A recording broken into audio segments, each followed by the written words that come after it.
안녕하세요. 경희서당의 강경입니다. 오늘 논어에서 뽑은 고사성어 네 번째 시간 8일 편입니다. 유명한 구절도 있고 생소한데 라고 하는 구절도 있습니다. 함께 논어 구절 보시죠.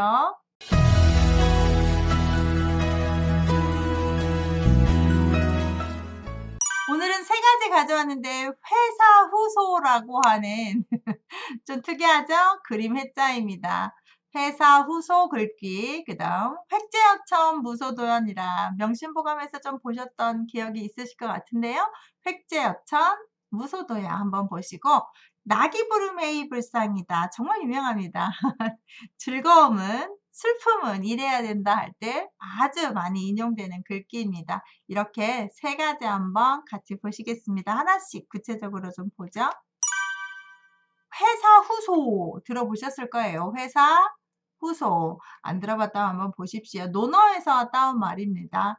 그림을 그릴 때요. 그림 회자입니다. 그림을 그리는 일은 뒤에 힐소. 자, 그림 그리는 일은 흰 바탕이 있은 이후에 해야 된다. 자, 그림 그리는 일은 흰 바탕 이후에 하는 것이다. 라고 했습니다. 그대로 보시면 되죠. 그림 그리는 일은 흰색 뒤에 한다. 자, 그림을 그릴 때 여러분 하얀 도화지가 있어야 거기에다 그림을 그리잖아요. 그런 것처럼 본질이 있어야 꾸미지 않느냐. 바탕이 되어야 거기에 무엇을 하지 않느냐라고 할 때 회사 후서라고 하는데 원문 한번 보겠습니다. 8일편에 이런 말이 한번 나옵니다.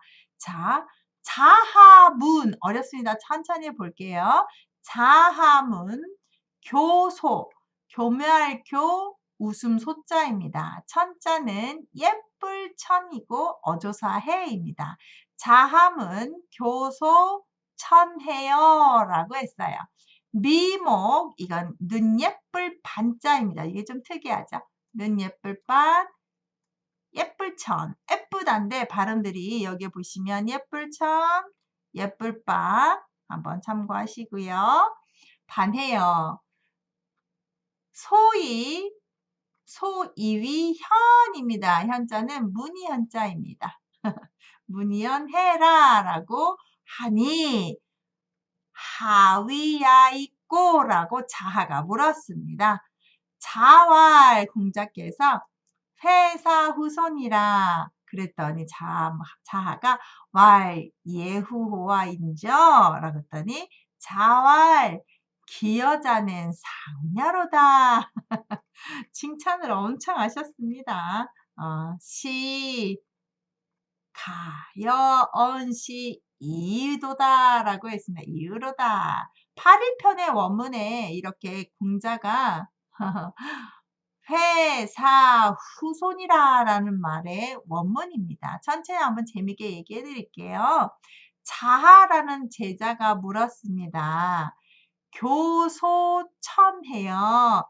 교묘하게 예쁘게 웃었어요. 그랬더니 보조개가 예쁘게 들어갔어요. 웃는 얼굴 예쁜 미소의 보조개요. 이렇게 하시면 돼요. 보조개 예쁘다. 이렇게 감탄사입니다. 미목 아름다운 눈에 예쁜 눈동자요. 이 눈동자가 어떻게 예쁘냐면 고양이 눈같이 생긴 게 아니라 그 눈동자 보면 우리 눈동자 까맣고 옆에 여백이 하얀 거가 딱 구분이 돼요. 정말 만화에서 눈 그릴 때 검정색 눈동자는 까맣게 그리고 옆에는 하얗게 그리는 것처럼 아주 구분이 흐르멍텅하지 않고 깨끗하고 예쁘다는 뜻입니다. 그래서 아름다운 눈이에요. 자, 여기는 웃었더니 보조개가 예쁘고, 눈웃음 쳤더니 또 눈동자가 그렇게 예쁘고, 지금 다 예쁘게 됐죠? 소이위. 자, 흰색 소자입니다. 흰 비단에 무늬가 되다.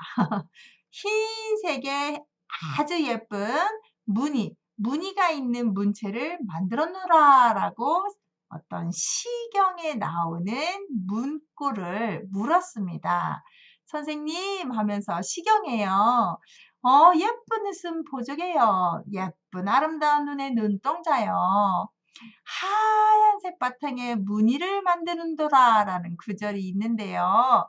이건 무슨 말이에요? 하위하요 라고 했죠. 그랬더니 공자가 회사 후손이라. 그림 그리는 일은 흰색 바탕 위에 그 뒤에 하는 것이다. 라고 말씀을 해주십니다. 그랬더니 자아가 아하 그렇군요. 그러면 얘는 나중이네요. 라고 한 거예요. 얘라는 것은 먼저 그게 중시가 아니라 나중이네요. 그랬더니 이게 숨긴 말이 여기에 보시면 우리가 지키는 충성과 신의가 먼저고 얘를 지키는 건 나중이겠네요. 이 말을 딱 핵심을 찌르는 거예요. 그랬더니 공자가 말하면서 나여 나를 일깨워주는 자는 상녀로다 라고 했습니다. 상이 자하의 이름입니다. 네, 복상이로다. 자, 성씨와 이름 복자와 상자예요. 자하예요. 그래서 너밖에 없구나 라고 하면서 비로소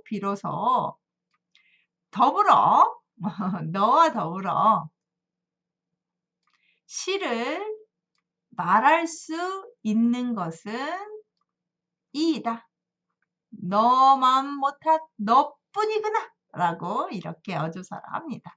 자, 비로소 내가 더불어 그 시를 얘기를 할 만한 사람이 너뿐이로구나 라고 마침소를 하십니다.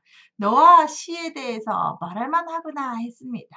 너와 더불어서 시를 말하는 것이 가한 것이 너로구나 라고 이렇게 얘기를 하셨어요.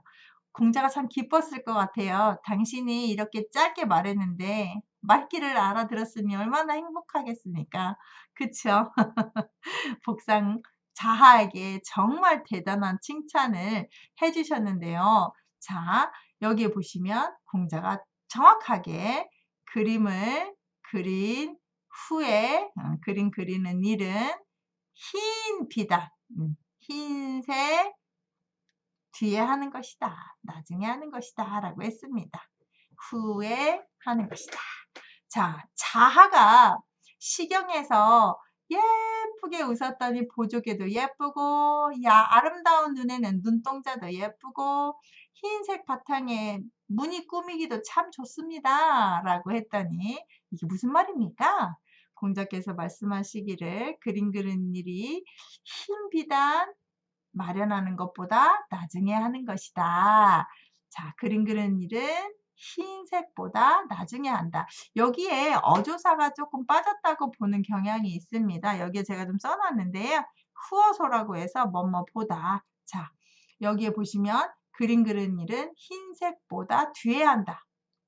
흰색 천을 마련한 것보다 뒤에 한다라고 하나 빠진 걸로 보시면 좋겠다고 해석을 합니다. 자, 그래서 공자가 그림 그리는 일은 흰색 천부터 먼저 만들어야 된다라고 표현을 하니까 얘가 뒤이고 충성을 하고 충과 신이 먼저군요 라고 얘기를 하니까 공자가 정말 대단한 놈이다. 아이고 우리 자아가 최고다 라고 하니까 비로소 내가 너와 함께 시를 얘기할 수 있구나. 말이 통했구나 라고 하셨던 거죠. 이런 식으로 공자와 자하의 이야기에서 회사 후속, 회사 후어속 이거의 원문이 나왔는데요. 여러분이 여기서 깨쳐야 되는 사항이 무엇인지만 아시면 좋을 것 같습니다. 무엇이든지 본질이 먼저지 그 거치를 위해서 본질이 손상되면 안 된다는 말씀을 하시는 것 같기도 합니다. 그림을 그리려면 제일 먼저 뭘 해야 됩니까? 그림을 그릴 판이 있어야 되겠죠? 그러면 사람이 내가 먹고 사는 것, 기본적으로 해야 되는 것, 갖추어야 되는 것을 한 후에 뭔가 꾸밈을 하면 더 아름답지 않겠습니까? 기본 바탕이 되지 않은 것을 하면 힘들지요. 최근에 어떤 분이 한자를 공부를 열심히 해서 원문도 쭉쭉쭉 읽고 문장도 보고 논어도 완독하고 사기도 보고 이런 거 다 하고 싶습니다. 라고 어떻게 하면 좋겠습니까? 라고 하셨는데 제가 답변을 그분이 열심히 하시면 언제든지 그건 다 가능하나 한자를 많이 아시면 한자 해석하기가 편하시니 먼저 한자를 많이 암기하시고 문장을 여러 가지를 반복해서 보시면 좀 수월하지 않겠습니까? 라고 답변을 해드렸는데요. 그런 것처럼 우리가 무엇을 큰 것을 하려면 기본으로 가지고 되어야 되는 것들이 있잖아요. 우리의 성품도 내가 예를 지키고 좋은 사람 모양이 보고 싶다면 기본적인 성품으로 충과 신을 가지고 덕성을 닦아야 그 사람이 예의 있는 행동했을 때 더 값져 보이지 않겠습니까? 기본부터 하라고 공자가 말씀한 8일편이었습니다. 두 번째 한번 볼까요? 이건 좀 쉽습니다. 획제어천 무소도야입니다. 하늘에 애예요. 죄를 획 얻으면 무소 빌 곳이 빌 바가 없네 이라라고 하시면 되겠습니다. 자, 하늘에 죄를 지으면 빌 데가 없다. 공자가 누구한테 따끔히 한 말입니다. 8일편 한번 보겠습니다. 원문입니다. 왕손이라는 사람이 있었습니다. 왕손, 왕손인데 완이라고 썼네요. 왕손가, 문활, 여기 미어 아랫목 오자입니다. 그런 영미어 여기선 조왕 신 조자입니다. 하위야 있고라고 했습니다. 그랬더니 자활 불연하다라고 했습니다. 획제어천이며 무소도연이라라고 하셨죠. 왕성가가 여쭈었습니다. 왕성가라는 사람은 그때 당시 위나라 영공의 최고의 좀 실자, 뭐 이렇게 실권을 잡는 자라고 보시면 좋겠습니다. 왕성가가 물었습니다. 역인형자는 문법인데요. 이 앞에 여기에 있는 문구 뭐뭐 하느니 뭐뭐 하는 게 낫다 라고 했습니다. 그래서 아랫목 오자입니다.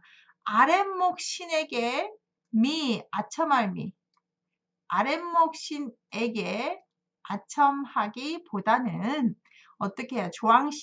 조왕신에게 아첨하는 것이 낫다라 하니 어떻게 들립니까? 이게 무슨 말입니까? 라고 했더니 공자께서 불연 그렇게 하면 안 된다. 하늘에 죄를 지으면 빌 데가 없다 라고 딱 부러지게 말씀을 하십니다. 이 말씀을 나눈 배경을 좀 알아야 됩니다. 공자께서 위나라를 가시는데 그때 당시에 왕손가가 실권을 잡고 있었습니다. 그래서 공자에게 왕손가가 이 문구를 던지면서 뭐라고 하냐면 실세인 자기한테 더 잘하시지 굳이 위나라 왕한테 잘 보이려고 하십니까? 저한테 잘 보이면 한 자리 드리겠습니다. 라는 구조로 이렇게 말을 합니다. 왜냐하면 그때 당시에 제사를 지낼 때는요. 이 아랫목에다가 제사를 신주를 모시는 게 최고죠. 그런데 그 제사 음식을 만드는 곳이 부엌 조자죠. 조왕신 조자.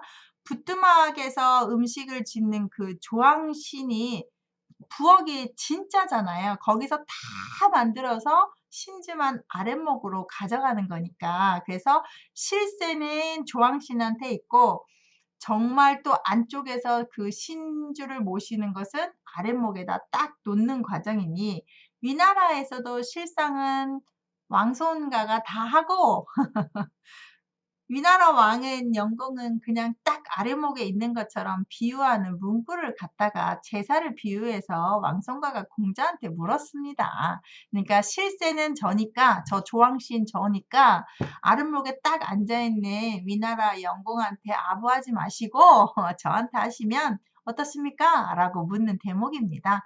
그러더니 공자가 뭐 화를 냈겠죠. 뭔 소리냐고. 그렇지 않다. 그런 식으로 실세 왕을 모시는 신하가 자기가 다 해먹으려고 하는 태도를 보았잖아요. 안 된다.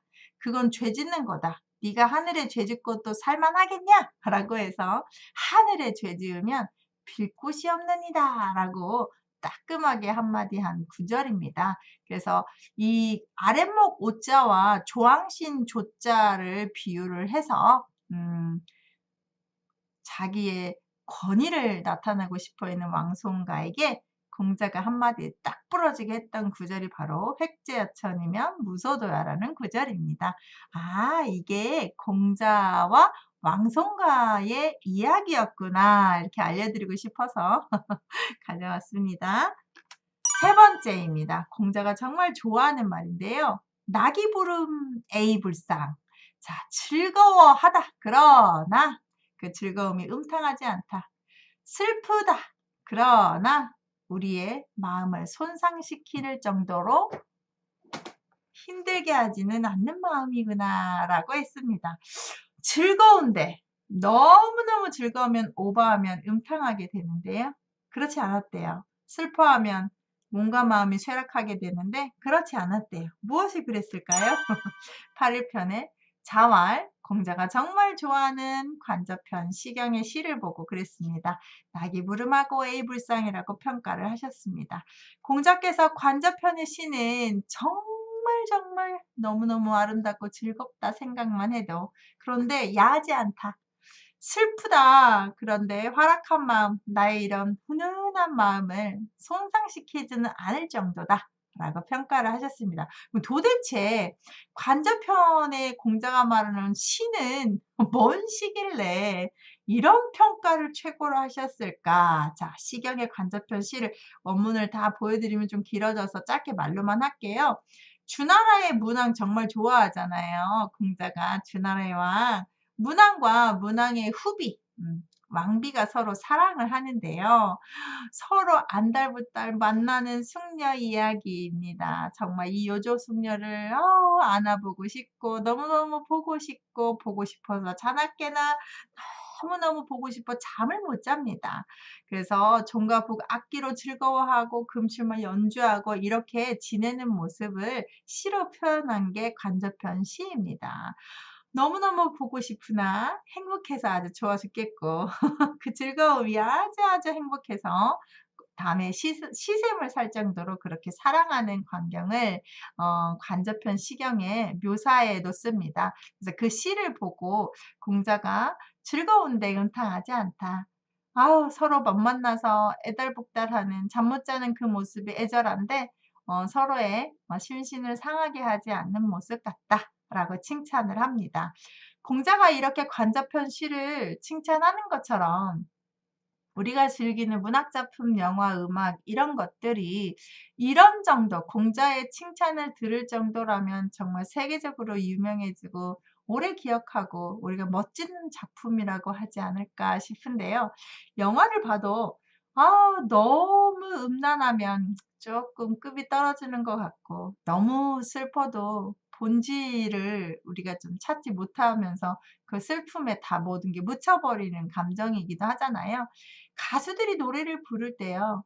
가수가 너무 슬퍼버리면 듣는 우리들이 슬퍼할 여지가 없다고 합니다. 즐거운데 음탕하지 않고 너무 지나치지 않고 슬픈데 허락한 마음을 상하지 않는 그런 상태를 좀 기억하셔서 인생도 즐겁게 살되 너무 지나치지 않아야 되겠고 슬픈 일이 있어도 내 몸과 마음 모든 것을 망칠 정도로는 하지 않아야 중심을 지키면서 사는 것이 아닌가라는 생각을 좀 하게 됩니다. 공부도 그렇고요. 인생도 그렇고요.